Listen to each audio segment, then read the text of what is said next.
વડોદરાનો અવાજ ન્યૂઝમાં આપનું સ્વાગત છે। સમાચારમાં વાત કરીએ તો વડોદરા શહેરના આજવા રોડ પર આવેલી પાયોનિયર મેડિકલ કોલેજમાં થોડા દિવસ અગાઉ બનેલા વિદ્યાર્થીના આપઘાતના પ્રયાસના બનાવે શહેરમાં ચકચાર મચાવી છે। આજે નેશનલ સ્ટુડન્ટ યુનિયન ઓફ ઇન્ડિયાના કાર્યકર્તાઓએ કોલેજ ખાતે ઉગ્ર વિરોધ પ્રદર્શન કર્યું હતું। વિરોધ દરમિયાન પોલીસ સાથે સામાન્ય ઘર્ષણ થતાં કપુરાઈ પોલીસે 9 કાર્યકર્તાઓની અટકાયત કરી છે।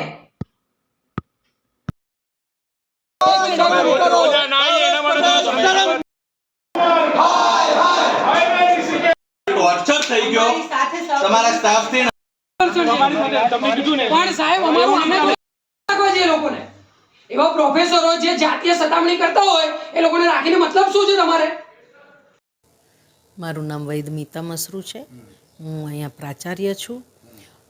10 તારીખે અમારે ત્યાંથી એક સ્ટુડન્ટ્સ રોહન રાઠોડે ક્લાસરૂમમાંથી બીજા માળના ક્લાસરૂમમાંથી નીચે કૂદકો માર્યો હતો।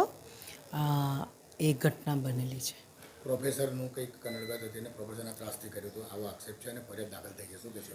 હા સર, પ્રોફેસર સ્ટુડન્ટ્સના વાલી અને સ્ટુડન્ટ્સનો આક્ષેપ એવો છે કે અમને 2 પ્રોફેસર હેરાન કરતા હતા, પણ આ પહેલાં પણ મેં જણાવ્યું છે કે એ સ્ટુડન્ટે આટલું બધું હેરાન કરતા હતા તો મને એકેય વાર લેખિતમાં જણાવેલું નથી કે એમના વાલીએ પણ એને 2 પ્રોફેસર હેરાન કરે છે એવું લેખિતમાં જણાવેલ નથી।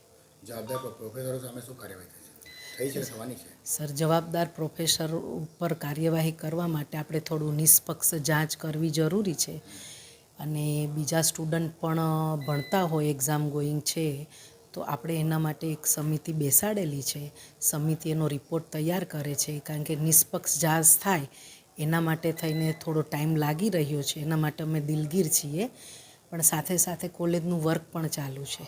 તો એ જાંચ જેવી પૂરી થશે અને જો અમારા પ્રોફેસરો ખરેખર એ કશું એમાં નીકળશે અથવા કલ્પ્રિટ હશે તો અમે અમારી ટ્રસ્ટ અને અમે લોકો એના ઉપર પગલાં લઈ લઈશું।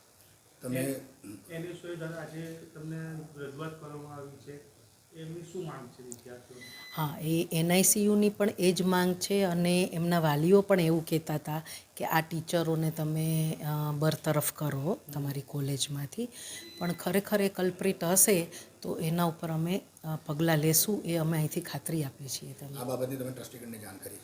આ બાબતની ટ્રસ્ટીઓને જાણ કરેલી છે અમે। શું છે સર ટ્રસ્ટીઓએ એવું કીધું છે કે તમે એક જે આપણે રૂટીન ચાલતું હોય એ પ્રમાણે નિષ્પક્ષ જાંચ કરો, એટલે નિષ્પક્ષ જાંચ માટે આપણે કમિટી રચી છે ને એ કરી રહી છે। એમને આ અહેવાલ સુપ્રત કરશે પછી મેનેજમેન્ટ કોરાથી પણ બને પાછી બીજી કમિટી બેસાડીને પણ નિષ્પક્ષ જાંચ કરી શકે છે। ઓકે, આપનો પરિચય? સર, મારું નામ વૈદ મીતા મસરૂ, પ્રાચાર્ય, Pioneer Ayurvedic College and hospital.